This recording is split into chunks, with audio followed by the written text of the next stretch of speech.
Okay, so tonight's program is going to have a lot of information to share. So bear with us, take notes, but it won't be a long program. We'll get through this. You'll be able to digest this information. And if it is too much or you're distracted, again, we'll send out the chat again, and you can always reach out to us and we'll let you know what you missed. Okay, so the most important piece of this evening's program is going to be information that you will need to be best informed for course selection for next year, and also for your senior year. Next year is a big year. There will be opportunities for students to further accelerate if they are interested or they feel they need to take on a bigger challenge. So we'll lay that out for you and show you what all the options are. Keep in mind, you are all individuals. No two people go through high school exactly the same way. Some of you are ready for challenge earlier than others, but we're with you and we're going to work with you individually and make sure that you are challenging yourself, but you're in a good headspace to handle everything you're doing and to feel successful. So the first time we'll talk to students, 10th graders, about their course selection for next year is February 10th and 11th. Those are the official dates that you'll come see us. You'll come to us from your social studies class on it's Tuesday, February 10th. And if you don't have social studies that day, you'll come in and see us Wednesday the next day. We'll meet with you individually and we will talk about your options and we will record them in eSchool so we are ready to start building our schedule here. There will be plenty of time for follow-up conversations. Some students will go home and talk to their parents about ideas that they've had due to our talk, but also we hope that you talk about these options after tonight, after you've heard all of the opportunities, and then come in February 10th and 11th and have a really good conversation. And at the end of the program, we're going to talk to you a little bit about what's coming up as far as college search goes, college process, and things you need to know about college testing moving forward. Okay, so without further ado, I am going to introduce Ms. Lichtenstein, who is going to talk to you a little bit before we introduce our teachers that are here tonight to speak with you. Thank you, Ms. Quackenbush. So very quickly, I just wanted to bring to everyone's attention and explain what are AP classes. Many of you may know, but as a refresher, they stand for Advanced Placement. And these classes are nationwide or even internationally. The curriculum is developed through the College Board, and teachers within high schools teach these courses. And in May, the culminating event of these AP courses is an AP exam, which is scored from 1 to 5. And those are subject-based, year-long classes that are available. And as students age and progress in high school, there are more opportunities, which is great.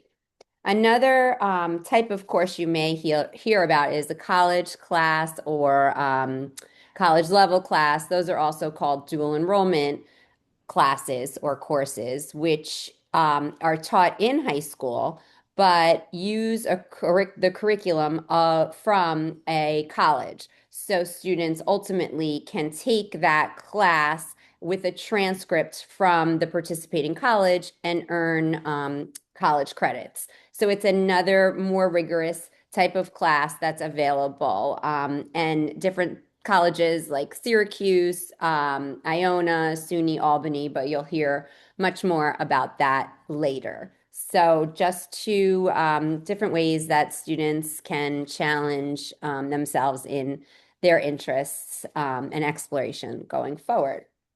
Now I will pass it off to our first of 5 department chairs. Thank you very much. And here is Mr. Short, the chairperson of our English department. Good evening, everyone.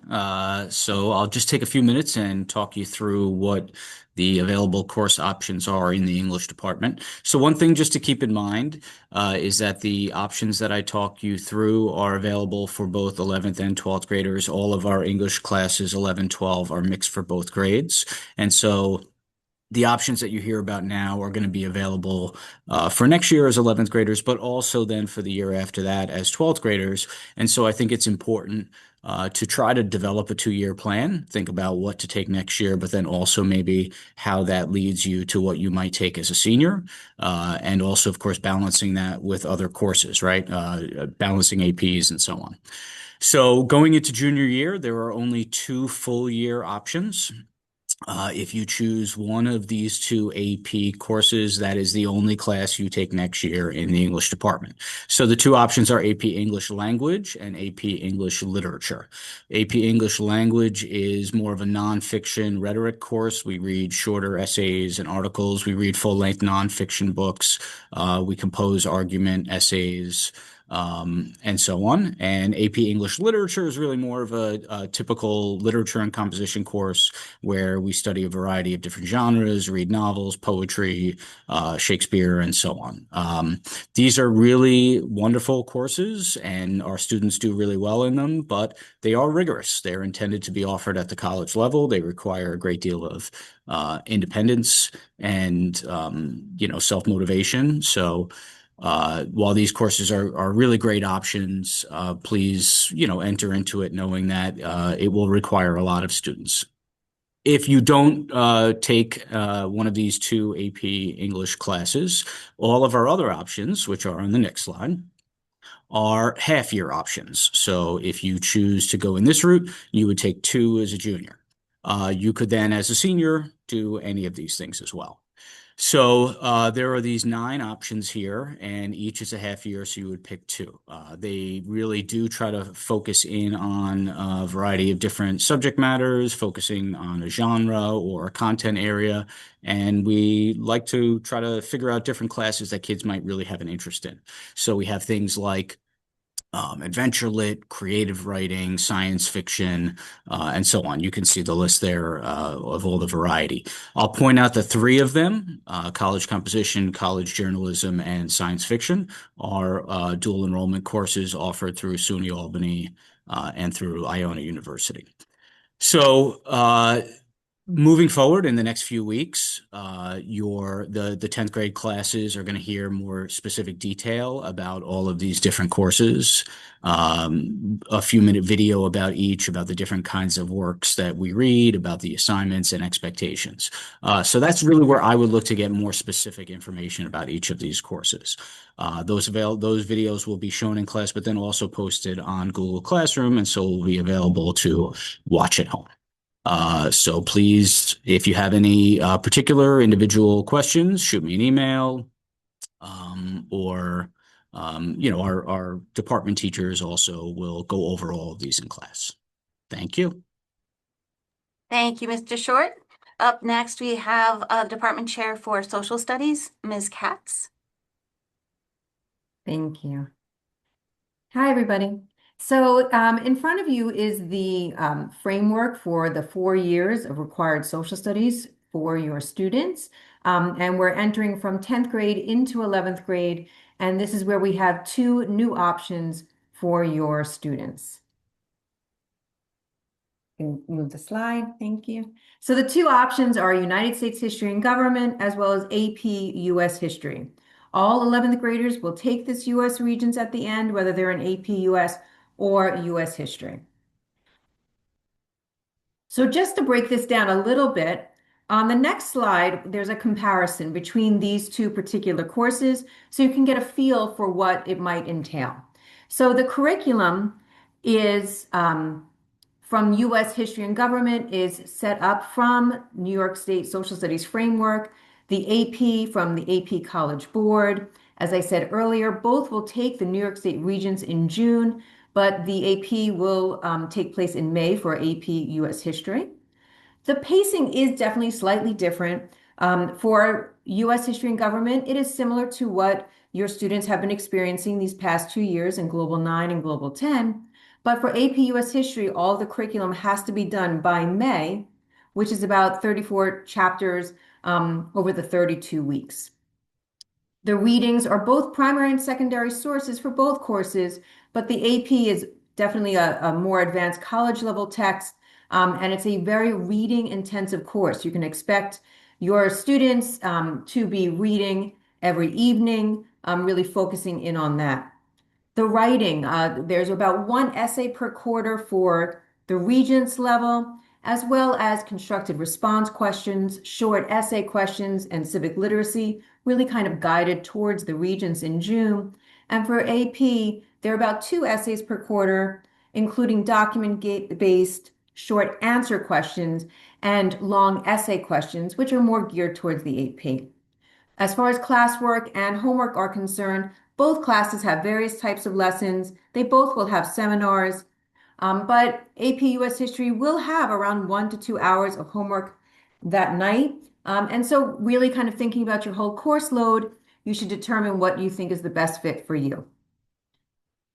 Always feel free to reach out to your teachers and your guidance counselors for further information. And as Mr. Short said in English, in the English classes, in the social studies, we will also be showing you videos for US history or for AP. Just kind of thinking of ahead for the following year as seniors, no matter what you take as a junior, you can either take advanced placement options for AP Euro, AP Gov, or AP Macro. That would satisfy your requirement. That's a full year course, also culminating with an exam in May. Or you can take two half-year courses. So there needs to be one semester of either super sociology, which is what Ms. Lichtenstein was saying before about a dual enrollment course.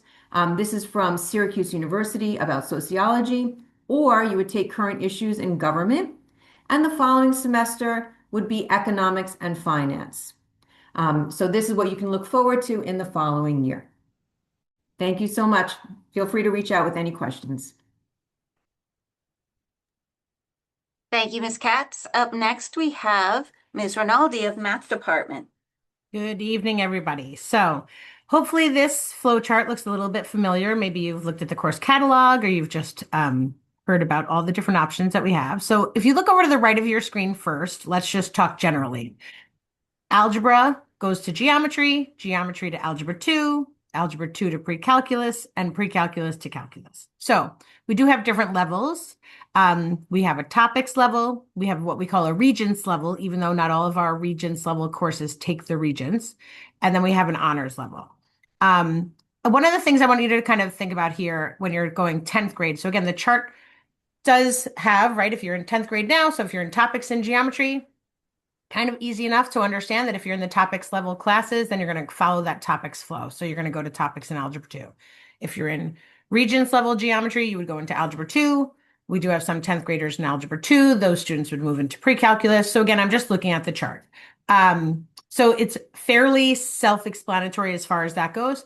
I would say, again, teachers are going to be doing recommendations for students in this upcoming next few weeks. And so I would just try to trust in the fact that the teachers are putting a lot of thought into these recommendations. If your child is currently in geometry as a 10th grader and you're thinking about going one way or the other and you're curious about what those levels have, first off, ask your student or child, or the students are on here.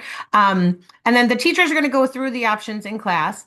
But please trust that, again, a recommendation is being given to them and they're welcome to kind of, talk to their teacher about those different options. But if they're moving from, let's say, a regular track and considering the idea of moving to honors, do understand, again, similar to what we were talking about or what Ms. Katz was talking about with Regents versus AP, there is a distinction between the level of work that is expected on each course level. One of the students, I asked a group of 10th graders the other day, tell me what you want to know. What's the thing that you don't really know or you didn't know when you were a 10th grader? And they said one of the things was the difference between calculus AB and calculus BC. So I'm just going to focus there for a moment because I do think that the end game is sometimes the important piece. So in college, typically calculus is 3 semesters. And so calculus in the AP board breaks it up into A, B, and C. So it's not as simple as that, but it's close to as simple as that. A covers typical first semester kind of stuff, B covers second semester stuff, and C covers like third semester stuff, kind of. So again, it's not as simple as that for anyone who actually, wants to know about college calculus versus ABC, but it is three distinct kind of semesters if you think of it that way. So the students in the honors track are able to go into BC calculus because they've already covered A in pre-calculus honors. So the curriculum in the honors classes is not only at a higher level that students are working, but they're also working through more topics quickly. So starting in 10th grade, essentially, students begin learning more material in Algebra 2 honors. They do 3 more units than the regular Algebra 2 class. So they're working through more content quickly. To, again, level up and kind of get to this BC place. So that's one thing I wanted to talk about. The next thing I wanted to talk about is our topics in college math class and college calc class. So those are 2 of the classes that we currently have for dual enrollment. So the topics in college math class, which is open to any student, any senior. Yep, thank you. We Yeah. can do that. Okay. Topics in college math and college calc are dual enrollment classes. And so topics in college math, let's talk about that one. This course covers a variety of non-traditional high school mathematics topics: business efficiency, planning and scheduling, linear programming, voting methods, savings models, logical reasoning, number bases, algebraic systems, statistics, and combinatorics. So this is only for seniors. It is a dual enrollment class, which is the end game, so to speak, for the topics level course, or the topics level path. But a student in BC calculus could take topics in college math. So students can take it concurrently with any other class if they're looking for like just a fun class where they're going to learn about voting methods, and things like that. College calculus, Ms. Quackenbush, if you wouldn't mind just going back to the other slide one more second. College calculus is the alternative to taking AP calculus. So AP calculus, as you can see, students in pre-calculus essentially, now this is thinking ahead, but if you're in pre-calculus as a junior, you do have the option of taking AP calculus AB and college calculus. Both essentially cover the same topics to a different level. So the AP Calc AB course, they're going to end with the AP exam. And the college calculus course is a course that is run with WCC, SUNY WCC. And so students walk out of that class with 4 credits. I teach college calc currently, and students of mine have successfully gotten 4 credits from a variety of different schools: Clemson, RPI, Miami, South Carolina. So there's a variety of schools that are giving students 4 credits for that class. So I just want to really remind people that that is an opportunity for students to get 4 credits. Okay. The other floater class, so I call those the floater classes down at the bottom: AP Stats and College Math. College Math we already spoke about. AP Stats is the other one. So that one is open to any student who has successfully completed Algebra 2. So again, that can happen for some students in 10th grade. That will happen for some students in 11th grade. You can take that concurrently with any other course as a junior. So if a student is currently in Algebra 2 as a 10th grader and they want to take pre-calculus next year, great. You can also take AP Stats. So depending on availability, and that would be a conversation with the counselor, you can talk about the options for taking that AP course. So that has to be an add-on for juniors. As seniors, you can take it as a standalone. So if you decided as a 10th grader now in Algebra 2, you take pre-calculus next year, and then you take AP Stats the following year, that is a decision you could make. I think generally a lot of colleges and counselors would likely agree are saying the word calculus. So that's a decision you're going to want to make based on what your plan of study is, and what your, again, like Ms. Quackenbush said, no 2 students are alike. So lots of decisions to happen there. Okay. Now I'm lucky. There was one question in the chat. Really, yeah. a lot of your math courses require the previous course to be successful in the next one. Certainly. So AP Right. Statistics is a little bit different, but to be successful in pre-calc, you cannot skip over Algebra 2, for example. Correct. So that's why I call them floater courses. So AP Stats and College Math. College Math is a floater, again, only for seniors. AP Stats is a floater for anyone who has successfully completed Algebra 2. But the nice thing about statistics, for anyone who has taken statistics, generally is that it doesn't require as much previous knowledge. Whereas all of our other courses, for the most part, pre-calculus requires knowledge from Algebra 2. Calculus requires knowledge from all the courses that they took before. So skipping courses is never a good idea. And yes, there are prerequisites for each course. Great. And I think we've So covered this as well. yeah, spoke Move about on. that. Now I'm lucky enough to get to talk about STEAM also, right? Bonus. Talented enough. That's it. So, STEAM Studio, if anyone is aware, is a new course that came about. This is our third year for STEAM Studio. Wonderful opportunity for students. So essentially, again, if your child is currently a 10th grader, they might have already taken STEAM Studio. But if you're not aware, STEAM Studio goes through a cycle of 4 content areas. Again, lucky enough to teach in STEAM: computer science, architecture, engineering, and design. And so from STEAM Studio 1, the idea is that they then get to choose their kind of preference as far as elective goes: architecture, engineering, computer science, and design. Now, architecture, engineering, again, you can kind of follow the flow chart fairly, straightforward. The thing I want to focus on, so Kathy, if you could just, I think if you click, it'll highlight one little area. Wonderful. So Computer Science 2 is the course that follows STEAM Studio if you are choosing the computer science path. So we're going to focus on the computer science path for a minute, just because there's a little bit more going on there, some new courses that have been added, some changes. So just want to talk about those. So if you are in STEAM Studio, you have the choice of taking Computer Science 2. Computer Science 2, you should understand, is 2 things. Computer Science 2, sorry. It is a course that is an AP Computer Science Principles, so the students will take an AP exam in the spring.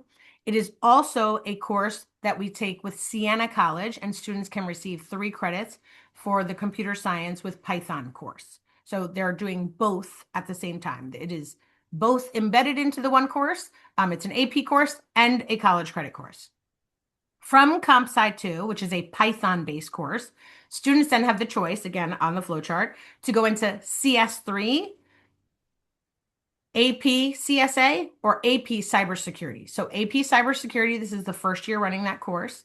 I would say the biggest distinction, and I'm going to show you another wordy slide in a second, but hold on. The biggest distinction between those two is AP CSA is a language-based coding class. AP Cybersecurity is more of a let's talk about things related to computer science, but it is not a coding-based class. So students do not have to be super coders in order to take that class. So a student coming out of Comp Sci 2 as a 10th grader might say, "Ooh, I love the coding. I can't wait to do CS3 APCSA," lots of letters. Or a student might come out of Comp Sci 2 and say, "You know what? I liked the coding, but I really like the idea of just learning about how computer science works." That might be a AP cybersecurity choice. So these are all able to be taken in, these have like with math, right? This is like an elective land that we're living in. The new course for next year, so the AP cybersecurity, again, this is year 1 for that. So those students coming out of there, the new course for next year will be college web design. So similar to cybersecurity, not a language-based class. So students are going to be doing web design. Again, the name is good. So college web design, only for seniors. But the nice thing about college web design is, let's say you're in engineering 2 and you're like, I want to take college web design, or you're in engineering 3. You can also take college web design. It does not require any previous computer science knowledge. So that's kind of the nice thing. I would say CS3, Kathy, if you don't mind going to the next slide. These are good questions. I see some of the questions. Let me just finish this and then I'm going to answer some questions. So in junior year, if you are currently in CS2, again, that's a Python-based course, AP Computer Science Principles, and they also get credit with Siena College. From there, you have Computer Science A on the left and Cybersecurity on the right. So again, like I said before, I would look at the audience piece. It says only open to juniors. So for Comp Sci A, AP, CSA, they have to have finished CS2. For cybersecurity, it's open to any junior with or without prior CS experience. So if you're a 10th grader now and you're looking next year and you're like, "Ooh, that cybersecurity sounds awesome, but I'm in architecture," you're good. You can take cybersecurity. So that's the audience piece on those green boxes. I know it's a lot. It is a lot. Options are good. All right. I know there were some questions. Do you want me to look at those? Here, can a student take AP Cybersecurity if they haven't taken Comp Sci 2? I think you just We just answered answered that. Yep. that.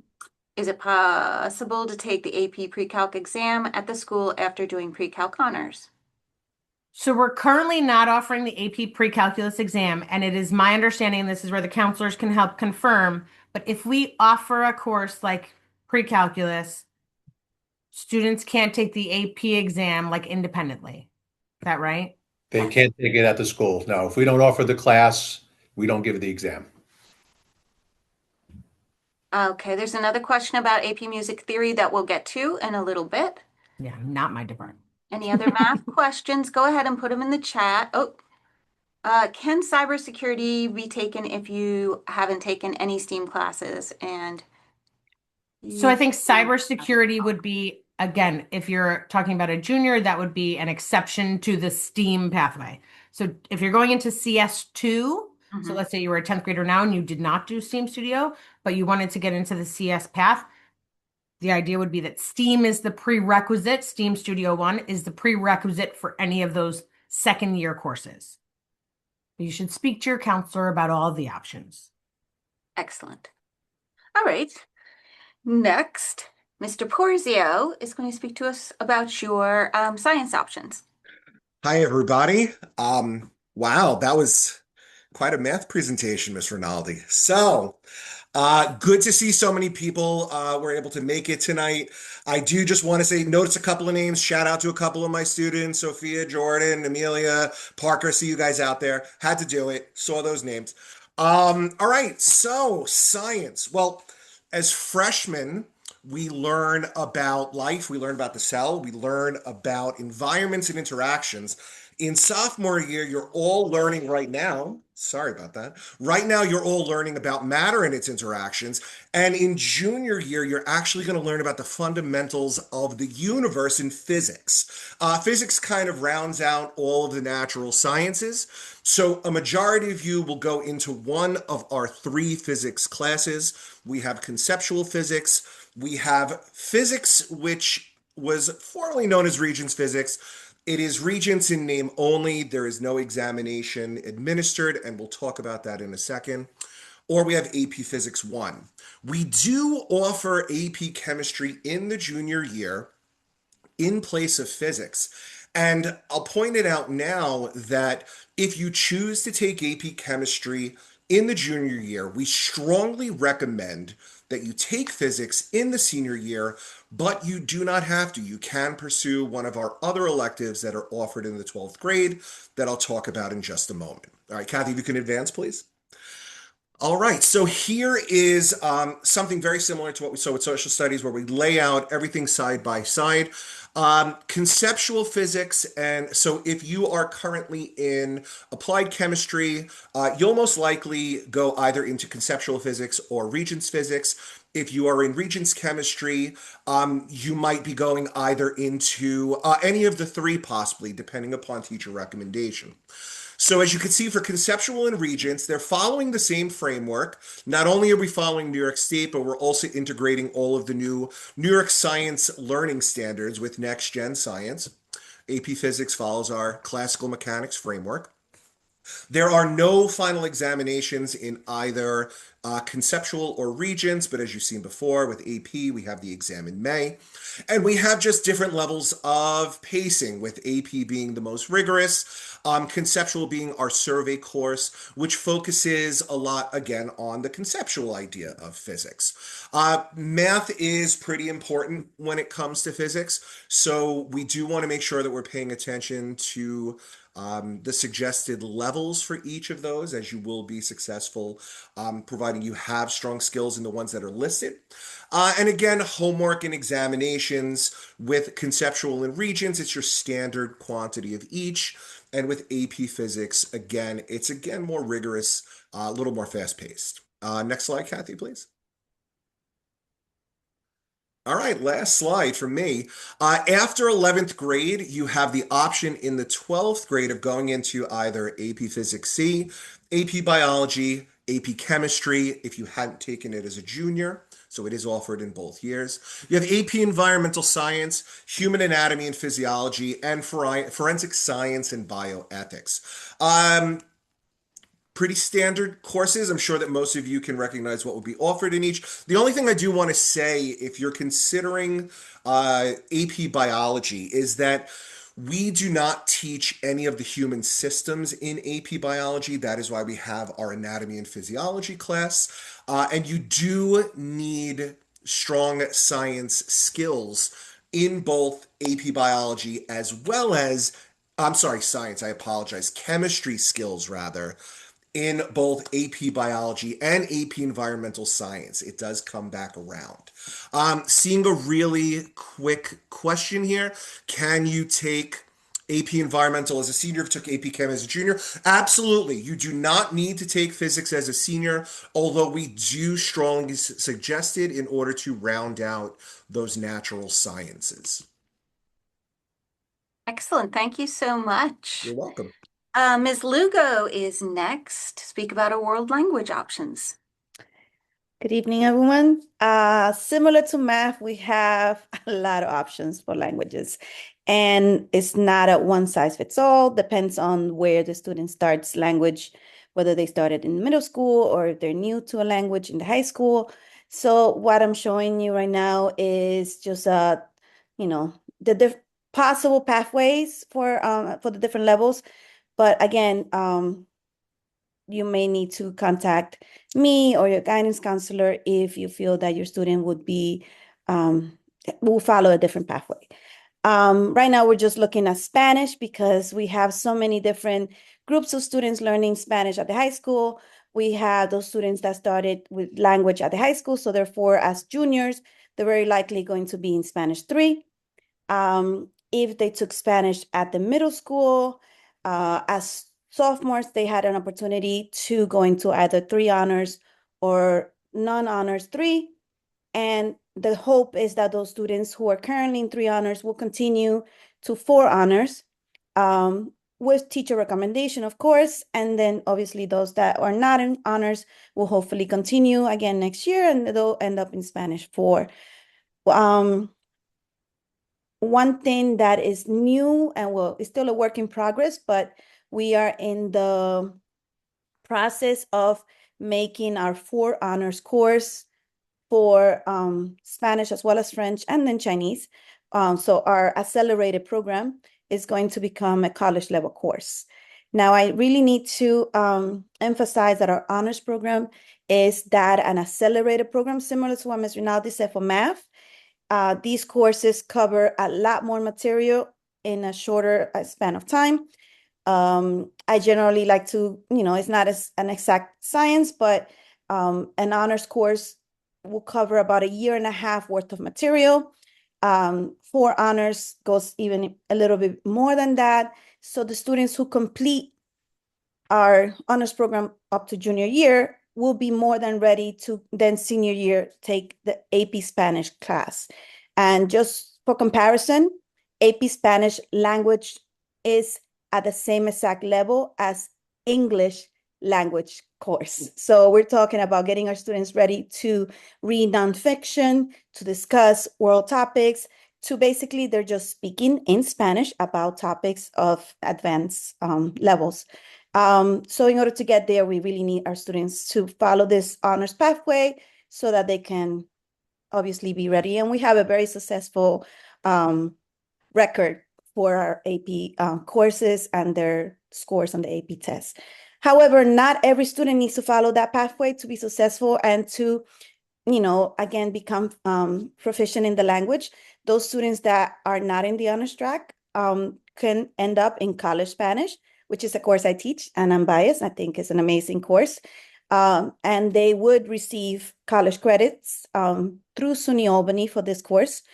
And it's been, that program has been a Mamaroneck for over 30 years, and it's been very successful. And this is a great choice for those students who prefer to learn language at give themselves time to process the information and just to enjoy the course without the stress of the rigor. Obviously, we have Dos Caminos program. That is our dual language program. And those students have been learning Spanish since kindergarten. So when they come to the high school, they are in an accelerated program. Those students are currently in AP Spanish, and next year they will be in Intro to Spanish Lit. I shouldn't say that. Intro to Literature in Spanish.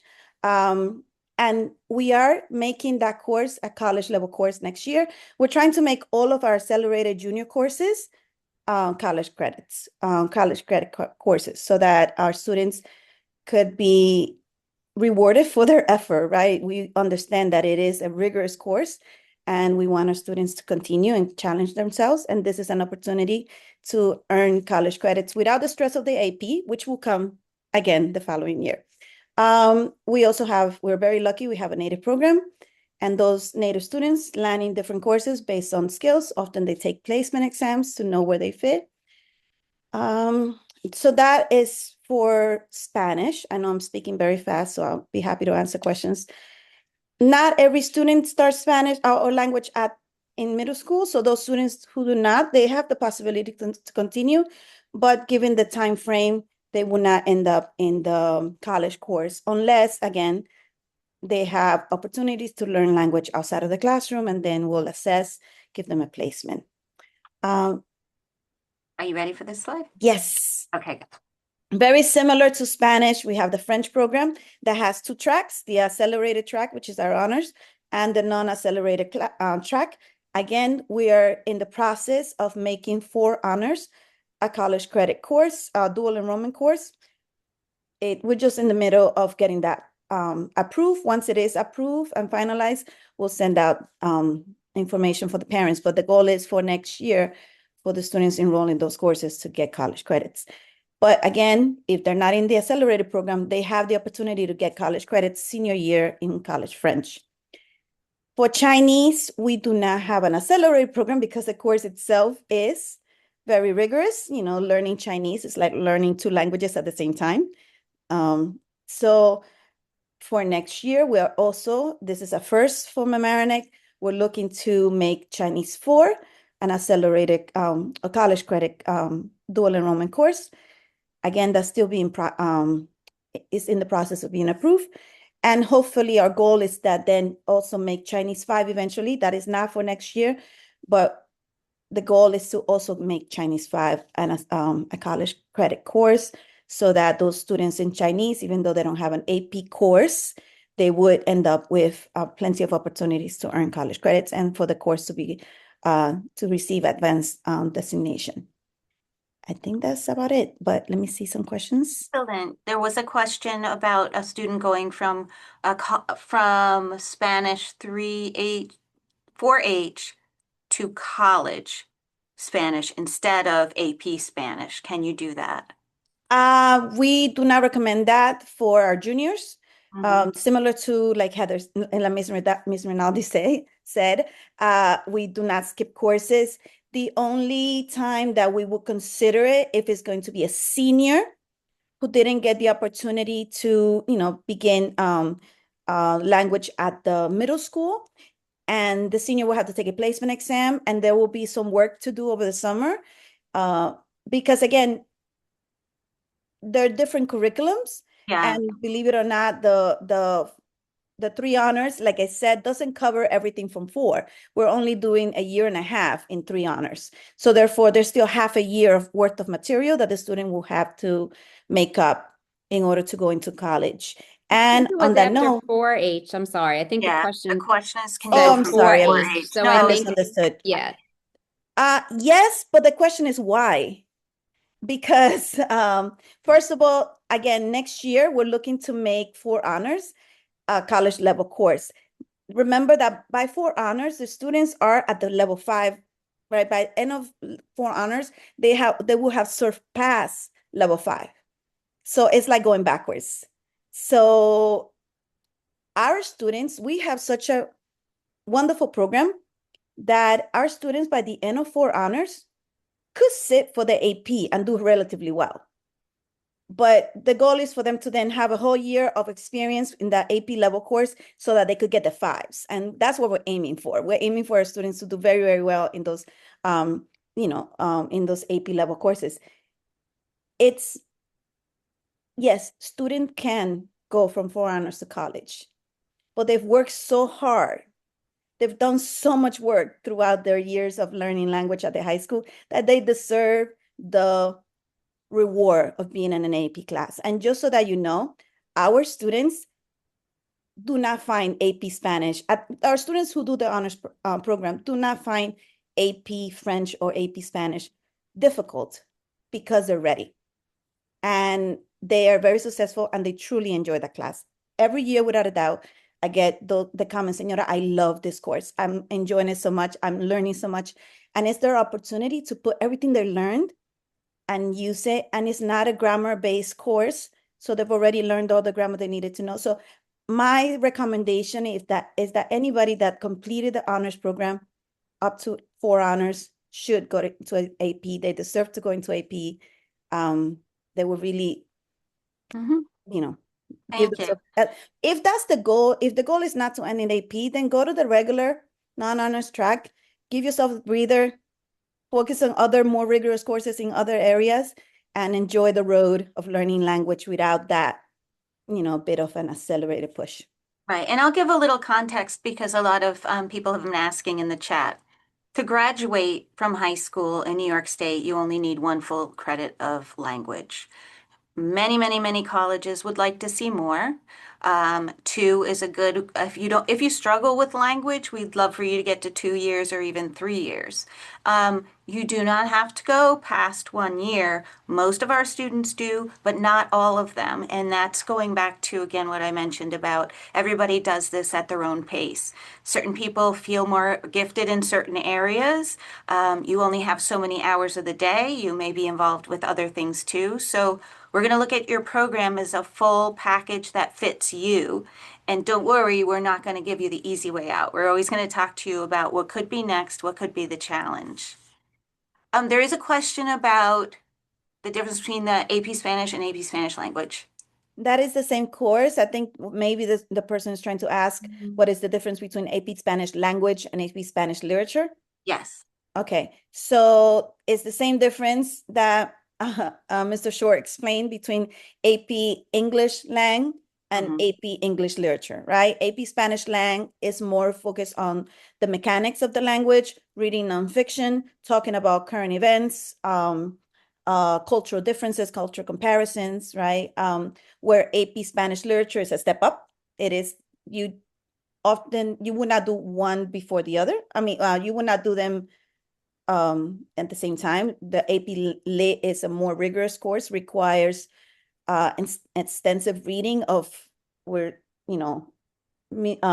Baroque literature to modern literature. We're reading, they're reading Don Quixote, they're reading Garcia Marquez, right? So they're reading so it's so rigorous that we break it up into two, right? Because it does take a long time. This is our first time offering AP Spanish Lit in 20 years. So we're very fortunate to bring the course back, but it is a very rigorous course. Excellent. Thank you very much. Thank you to our teacher, panelists. We really appreciate you being here in the evening. If you have a second to just check the chat before you sign off, but we will say goodbye and thank you. Our next slide will give your contact information. Oop, I'm going to go to the contact Kathy, information. there was one question, I apologize, about Yeah. Chinese. Mm-hmm. Chinese 4, we're in the process of making it a college course, right? Yes. So there was Of like, which what are school? the options? Chinese 4 we're in the process of making that as well. So for next year, French 4 honors, Spanish 4 honors, and Chinese 4 will become, hopefully, if all goes well, college courses. Oh, is that through SUNY Albany? No, because we have to go through our closest SUNY, and that will be SUNY WCC. But Okay. again, if it's the same thing, these credits will be accepted throughout the United States. If the college accepts dual enrollment courses, they will accept WCC courses. Excellent. There is a small fee for dual enrollment courses and AP exams for AP classes. AP exams. If you're taking an AP class, I believe the fee is $70 per exam. There's financial aid available for that for students who qualify. And also for dual enrollment courses, there's a tuition fee. It's much discounted than for a student who's attending a college and taking a full-time course. And for each of the schools, there is a financial aid option that we can help you with. All the schools have a different way of doing it, but please know that if you qualify, we can help you get a discount for that. And those are credits that when you apply to college and you're accepted, you can then send them a transcript and see if they will accept the dual enrollment courses.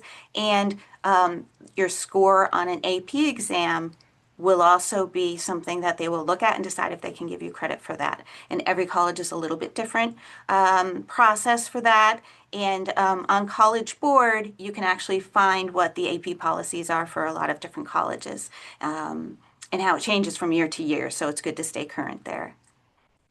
All right, so if you need to know more about these options that we just spent a long time explaining to you, I can understand if not everything got processed. Your teacher is going to know a lot about the options we talked about. The course catalog is online. If you go on the MHS academics page, it's the first thing there, the course catalog. The teachers who presented tonight, I'm giving you their email addresses. They're happy to answer any questions that you still have. If you are not able to write these down, just reach out to your counselor because we go through this every year too with all of our students, all at different levels of rigor. You know, we work with everyone individually, but we also have a lot of anecdotal information about students and how they've done in certain classes and which ones they find more rigorous, which ones they find to be more manageable given what else is going on in their lives. So that's definitely going to be a conversation. So thank you again. I am going to say thank you again for our teachers and excuse you for the evening. And we'll see you again next year. And then we're going to just cover a couple more things now at this point. I have to go back one slide. There are 3 AP classes open to juniors and seniors and some 10th graders as well that didn't fall into our program the way it was set up. AP Psychology is a new class that has been offered this year. And so far it's going really well. It was super popular, so there was a waiting list for that. We expect it to be super popular again. If a student going into the 11th grade really wants to take AP Psychology, their chances are best if that's their only elective. But if you're already taking an elective, whether it be science or orchestra, we can take your request and see how the numbers fall next year. That is something that we're eager to find out, you know, how many kids want to take it next year. So after we collect students' requests, we'll have more information about the availability of that class in particular.